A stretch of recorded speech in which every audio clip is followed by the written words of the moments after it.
जीएफटी हिंदी 7 दिसंबर। अपनी भावनाओं से बचना। जो साधन उपलब्ध हैं उसे हम इस्तेमाल करते हैं और हम अपनी भावनाओं को झेलने की क्षमता को विकसित करते हैं। बेसिक टेस्ट पृष्ठ 29। हम में से कुछ एक कह उठते हैं अपनी भावनाओं से बचना।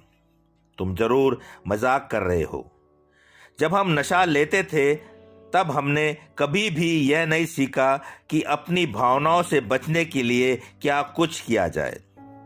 हमने तो यही सोचा कि हम अपनी अनुभूतियों में डूबकर अपने को बचाते नहीं थे, अपितु उन्हें नशा देकर सुला देते थे।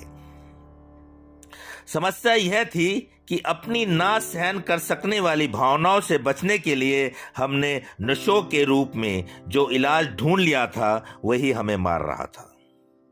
तब हम नारकोटिक्स एनोनिमस में आए, सुधार कार्यक्रम के 12वें कदम पर चलना शुरू किया और परिणाम स्वरूप हम भावनात्मक तौर पर अधिक परिपक्व होने लगे। हम में से बहुत ने शुरू से ही भावनात्मक राहत प्राप्त की। हम यह दिखावा करते करते थक चुके थे कि हमारा एडिक्शन और हमारा जीवन हमारे अपने नियंत्रण में है। वास्तव में हमने आखिरकार यह मंजूर करके अच्छा महसूस किया कि ऐसा नहीं है। अपने स्पॉन्सर से अपनी कार्य सूची को शेयर करने के बाद हमने यह महसूस किया कि हमें खुद को स्वीकार किए जाने के लिए अब इस सच्चाई से मुंह मोड़ने की जरूरत नहीं है कि हम क्या थे और हम कैसा अनुभव करते थे। जब हमने अपनी तमाम क्षतिपूर्तियां पूरी कर ली तब हम जान गए कि अब हमें किसी भी प्रकार के अपराध बोझ से ग्रस्त रहने की जरूरत नहीं है।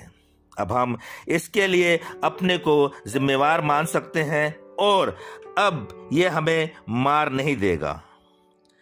जितना ही हमने एनए सुधार कार्यक्रम पर अमल किया उतना ही जिंदगी जिस रूप में भी हमारे सामने आती गई उसे जीने में हम बेहतर महसूस करने लगे। एनए सुधार कार्यक्रम आज भी उसी तरह प्रभावी ढंग से काम करता है जैसा कि यह हमेशा से करता रहा है। अपने रोजमर्रा के कामों का हिसाब किताब रखकर इसमें ईमानदारी से अपनी भूमिका का आकलन करते हुए तथा हर हकीकत के सामने समर्पण करते हुए हम अपनी उस भावनाओं में फंसकर भी अपने को बचा सकते हैं जो जिंदगी हमारे रास्ते पर फेंक देती है। उपलब्ध साधनों का इस्तेमाल करते हुए अपनी भावनाओं से बचना सीख लिया है। सिर्फ आज के दिन मैं अपने अनुभूतियों को नकारूंगा नहीं, मैं सच्चाई पर चलूंगा और जिंदगी जैसी भी है उसके सामने अपने को समर्पित कर दूंगा। मैं एनए सुधार कार्यक्रम के समस्त उपकरणों का इस्तेमाल करूंगा जिससे मैं अपनी भावनाओं से बच सकूं।